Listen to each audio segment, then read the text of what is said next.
es para todos. No contiene escenas de sexo o violencia. Su contenido es responsabilidad de su productor. CNC Medellín.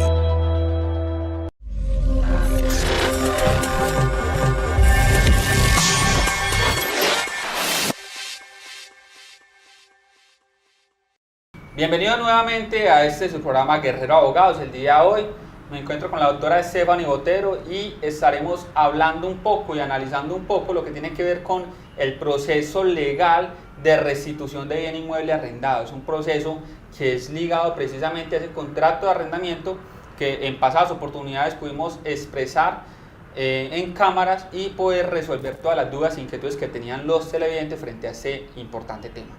Doctora, ¿cómo está? ¿Cómo se encuentra? Muy bien, muchas gracias. Es un gusto estar nuevamente acá en CNC hablando de temas jurídicos relevantes, en este caso la restitución de bien inmueble arrendado, que ya es un proceso judicial que se desprende de alguna incompatibilidad que exista frente al contrato de arrendamiento de vivienda urbana. Bueno, claro que sí. Hablemos un poco entonces sobre este proceso de restitución de bien inmueble arrendado, ante qué juez hay que desarrollarlo, o si por el contrario no se adelanta ante un juez, cuánto tiempo o qué término tiene ese proceso de restitución de bien inmueble arrendado para, digámoslo así, salir a flote, salir avante, de que se pueda restituir el bien inmueble. Y hablemos también, doctora, sobre cuáles son esas causales por medio de las cuales se puede solicitar esa restitución de bien inmueble arrendado. Bueno, empezando por el tema de que esto es un proceso judicial, se le dirá a los televidentes que, como en otros tipos de procesos, acá no es necesario un requisito de procedibilidad. ¿Qué significa esto? Que usted no tiene por obligación que ir a un centro de conciliación con el arrendatario a decirle, venga, lleguemos a un acuerdo, entrégueme el inmueble para yo poder posteriormente demandar. En este caso no es necesario, simplemente se da un incumplimiento a alguna de las causales, por ejemplo la más común, que es mora en el pago del canon de arrendamiento. El arrendador no tiene que esperar a ir a llamarlo a un centro de conciliación a ver si quiere entregar el inmueble, sino que por el contrario podrá iniciar inmediatamente una demanda judicial por restitución de bien inmueble arrendado. ¿Qué término tiene ese proceso de demanda? ¿Aproximadamente en cuánto tiempo puede estar saliendo un proceso de estos avante? Cuando estamos hablando, sigamos con el mismo ejemplo sobre respecto a la falta de pago de los cánones de arrendamiento, este proceso puede durar aproximadamente 8 meses, un año dependiendo de la congestión judicial, pero digamos que en este caso, cuando hablamos de este tipo de causal, conoce un juez en única instancia. Eso hace que el proceso sea más veraz, más rápido, porque cuando ya llegamos a la sentencia, esta no tiene lugar a que sea apelada y que conozca un superior, sino que hasta ahí terminaría el proceso. Esto hará que sea un trámite mucho más rápido.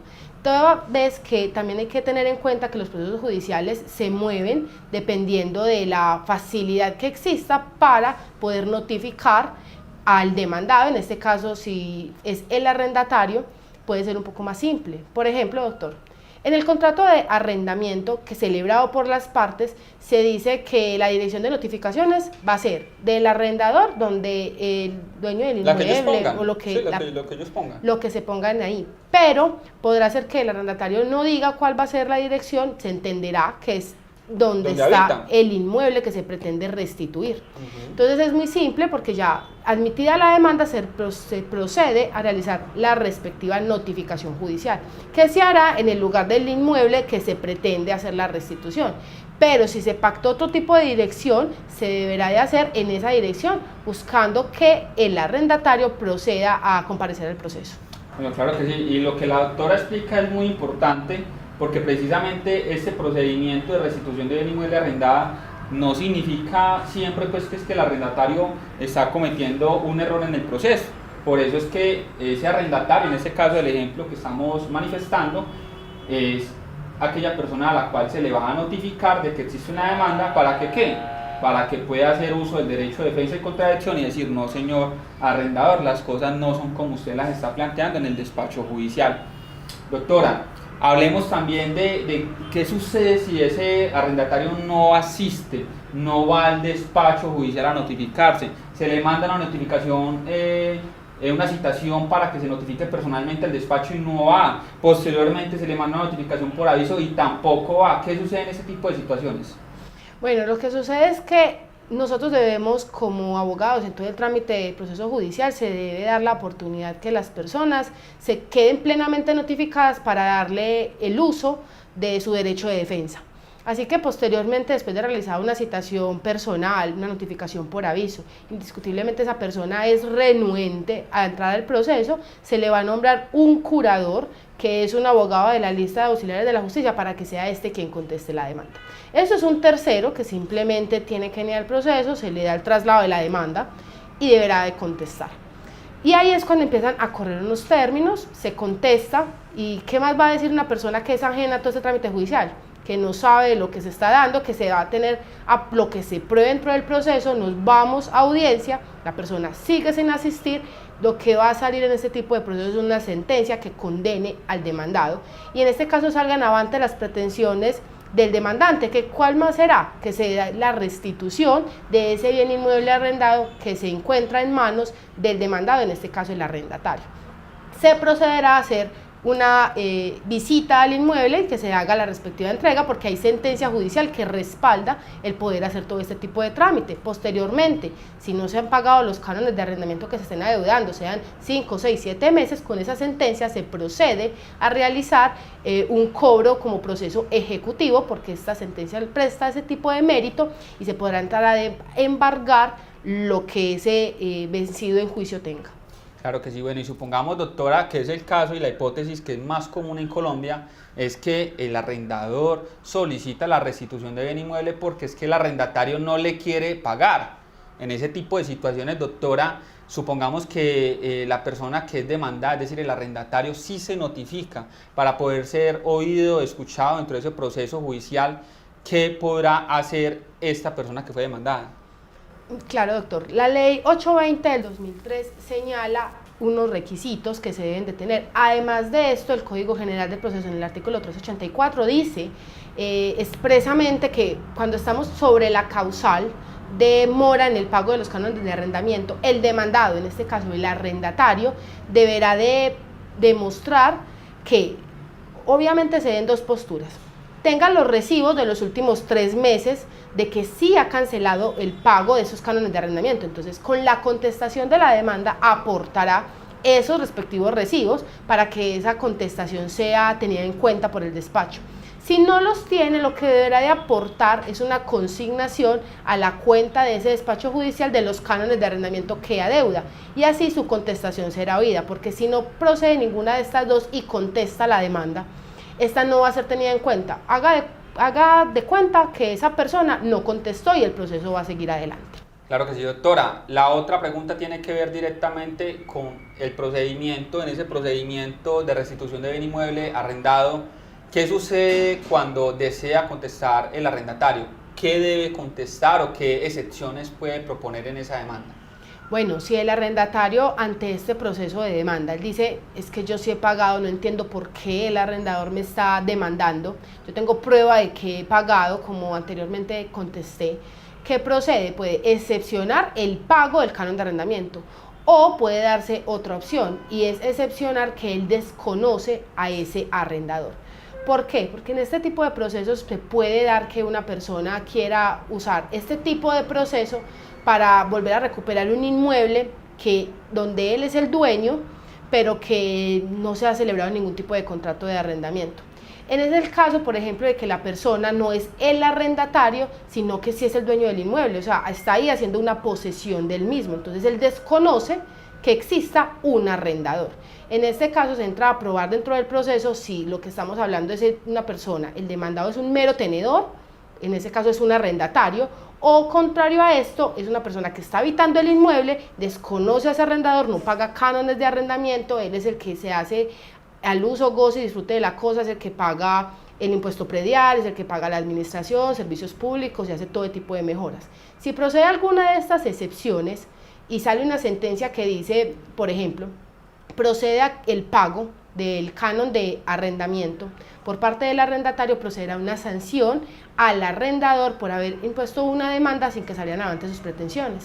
Claro que sí, doctora. Doctora, y hablemos también entonces este tipo de sanción o multa que se le da a aquel arrendador que no tenía ningún derecho, pero que no obstante decidió demandar a ese arrendatario y pierde el proceso, el arrendador pierde el proceso, ¿qué multa o qué sanción se ve abocado a esta persona?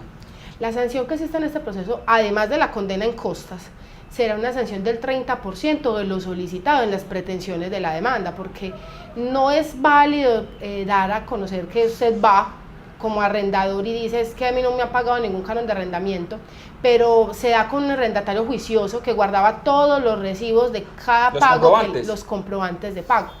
Llega, se demuestra dentro del proceso, hay unos dineros que para él ser oído a veces en el proceso tuvo que haberlos aportado y dice, gano el proceso, me tocó contactar abogado y además me demandan y ¿qué pasa después? Entonces lo que sucede es como una sanción que la norma le trae a esa persona que decidió iniciar una demanda a sabiendas de que la iba a perder.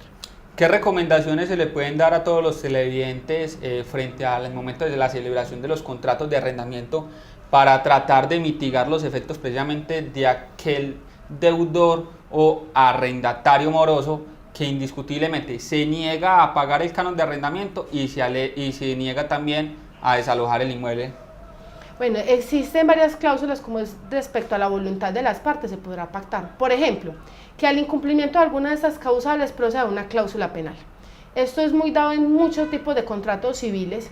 ¿Por qué? Porque da la posibilidad, más allá de poderse cobrar los cánones de arrendamiento que se lleguen a deudar, da la posibilidad de una especie de indemnización en caso de que se incumpla alguna de las causales. Digamos, algún tipo de cláusula puede ser el pago de 3 o 4 cánones de arrendamiento en caso de que se incumpla alguna de las causales. Esto dará la posibilidad de que, si por algún motivo una de las cláusulas era el pago de los servicios públicos por parte del arrendatario, y llega el arrendador y se da cuenta que ya llevan más de 2 meses sin pagar los servicios, se hizo un corte, él debió de pagarlo, subrogar ese pago, entonces da la posibilidad de solicitar ante un juez que se le pague el dinero que él canceló por esos dineros pagados a los servicios públicos y solicitar además que se dé lugar a esa cláusula penal que entre las partes convenieron que se pagaría a cualquiera de las partes que cumpliera con todo el contrato y el que no cumplió pues deberá de cancelarla. ¿Es recomendable en este tipo de procesos, doctora Botero,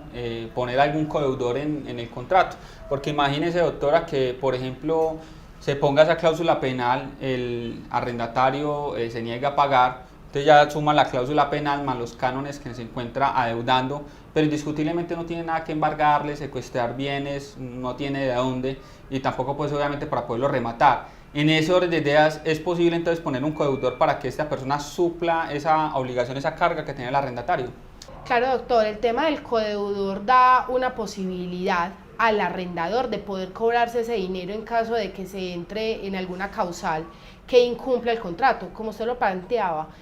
Debe casi 6 o 7 meses de cánones de arrendamiento, está la cláusula penal, pero el arrendatario no tiene absolutamente nada, no trabaja, está como cabeza de familia y además de eso no tiene bienes inmuebles que se le puedan embargar y secuestrar.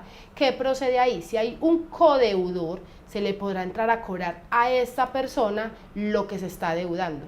Entonces, además de la cláusula penal, de tener un codeudor, uno además que le asesora a este tipo de personas cuando van a celebrar este tipo de contratos, y es hacer una revisión de que la persona que va a ser la codeudora tenga con qué responder, solicitarle cartas laborales, a ver cuánto es el dinero que se gana mensualmente, o si tiene propiedad raíz con la cual uno pueda proceder en un proceso judicial, entrar a demandar, porque de nada sirve entrar a hacer un proceso, ganarlo y tener una sentencia con la que no se puede hacer nada. ¿Que procede una cosa? Sí, la restitución del inmueble, porque lo que se busca en este tipo de procesos es que se le devuelva el inmueble al arrendador y además de eso buscar el pago de los cánones de arrendamiento.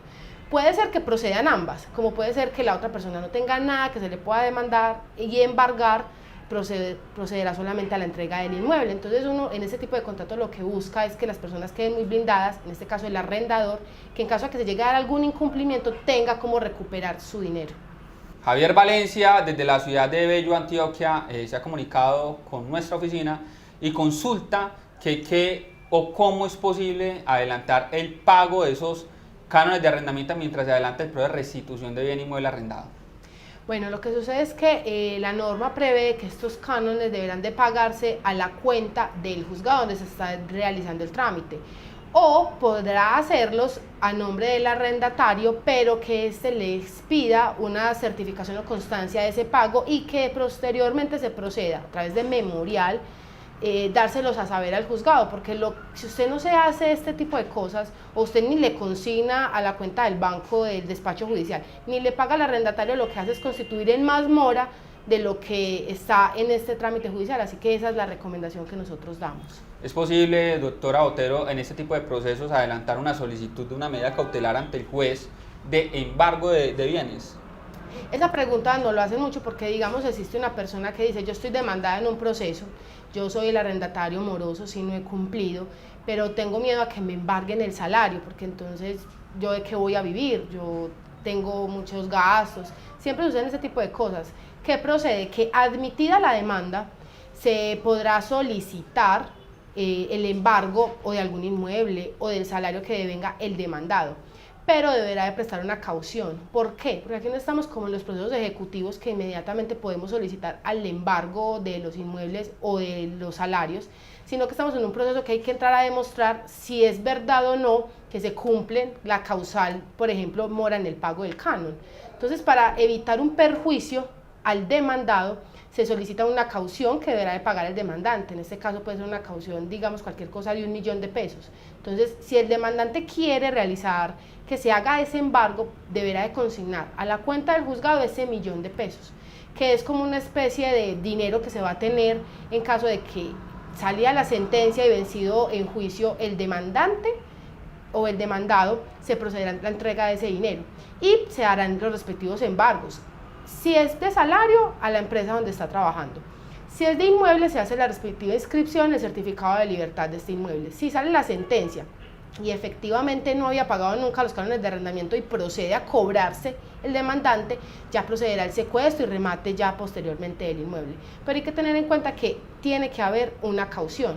Ya no se paga cauciones cuando sale la sentencia. ¿Por qué? Porque ya está el derecho consolidado de esa persona entrar a demandar, de ser el caso. Bueno, ¿qué sucede en los casos en los que ese arrendatario que se niega a pagar y que se ha negado, digamos, desde el punto de vista legal, a restituir el bien, y esa persona abandona el bien inmueble, es decir, no lo entrega legalmente bajo un procedimiento, una solemnidad al arrendador, sino que indiscutiblemente un día se pierde, se va y deja 2, 3 utensilios en ese inmueble? ¿Qué puede hacer ese arrendador? Lo que procederá ahí es acudir ante un inspector de policía del sector donde se encuentra el inmueble y manifestar lo que viene sucediendo. Ante este tipo de casos, uno prevé que el clausulado del contrato de arrendamiento pacte en alguna de las cláusulas que, en caso de abandono, después de determinado tiempo, de 1 o 2 meses, el arrendatario tenga la facultad de poder acceder a ese inmueble a través de una compañía, sea de policía o de un inspector, para entrar a determinar y recuperar nuevamente el inmueble. Sí, claro, porque no podemos hablar de que la persona va a entrar al inmueble, va a abrir la puerta pues y va a ingresar, porque posteriormente podrían decir, primero, que se perdieron unos objetos, unos bienes que tenían ahí bajo llave. Y segundo, que indiscutiblemente constituiría un delito, porque la persona, como ha entregado ese uso y el goce del inmueble, pues estaría ya entrando a una habitación ajena. ¿Por qué? Porque se dio el uso y el goce del bien inmueble. O sea que lo más importante es, primero, asesorarse muy bien por parte de un abogado, y segundo, unas estipulaciones contractuales bien redactadas, bien organizadas para evitar dolores de cabeza. Doctora, ¿dónde nos pueden contactar? Bueno, doctor Guerrero, nos pueden contactar en nuestras redes sociales como Guerrero Abogados. Estamos en Facebook, Instagram, Twitter y además estamos en YouTube. Y en nuestra página web www.guerreroabogados.com.co. Nuestra sede física se encuentra acá en la ciudad de Medellín y nuestro teléfono celular es el 301-322-9007 o al teléfono fijo 5055-987. Además, estamos ubicados en otras ciudades del país como lo son Bogotá, La Dorada, Caldas, Pereira y en el exterior, como es el caso de México, España, Panamá, Estados Unidos y Argentina. Bueno, claro que sí. En Guerrero Abogados somos sus principales aliados estratégicos en la defensa de sus intereses y legítimos derechos. Que esté muy bien, nos vemos en un próximo programa de Guerrero Abogados.